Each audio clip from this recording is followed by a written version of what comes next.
রাজশাহীর গোদাগাড়ী উপজেলার বলিয়া ডাইং আদর্শ উচ্চ বিদ্যালয়ের প্রধান শিক্ষক জাহাঙ্গীর কবিরের বিরুদ্ধে নানা অনিয়ম ও দুর্নীতির অভিযোগ এনে তার পদত্যাগের দাবিতে মানববন্ধন অনুষ্ঠিত হয়েছে। বৃহস্পতিবার স্কুলের প্রধান ফটক অবরোধ করে এ মানববন্ধন কর্মসূচি পালন করেন বিক্ষুব্ধ ছাত্রছাত্রীরা।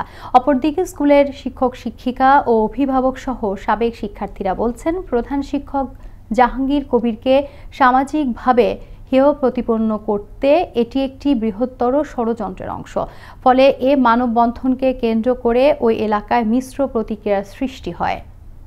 হেড স্যার বিভিন্ন প্রকার চাঁদা নেয়, তারপরে ভর্তি ফি, বার্ষিক ভোজ, বনভোজন, যেটা আমাদের কোনো আইনত কোনো জোর জবরদস্তির দ্বারা করা হয়। আমাদের প্রথম এবং প্রধান দাবি হচ্ছে আমাদের প্রধান শিক্ষকের পদত্যাগ করব।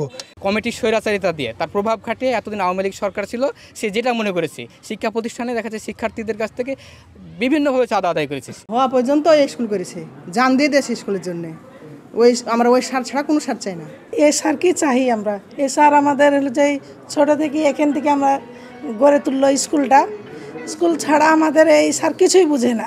কিন্তু আমরা জমি না থাকা সত্ত্বেও কিন্তু আমরা আজ কিন্তু সেখানে দাঁড়িয়েছি। আমাদের সারের প্রচেষ্টায় কিন্তু এমপি হয়েছে। যে মানুষটা তার রক্ত পরিশ্রম করে আজকে এই বিল্ডিংগুলো করেছে, তার অনেক অনুদান আছে, তার ব্যক্তিগত টাকাও সে এই প্রতিষ্ঠানে লাগায়।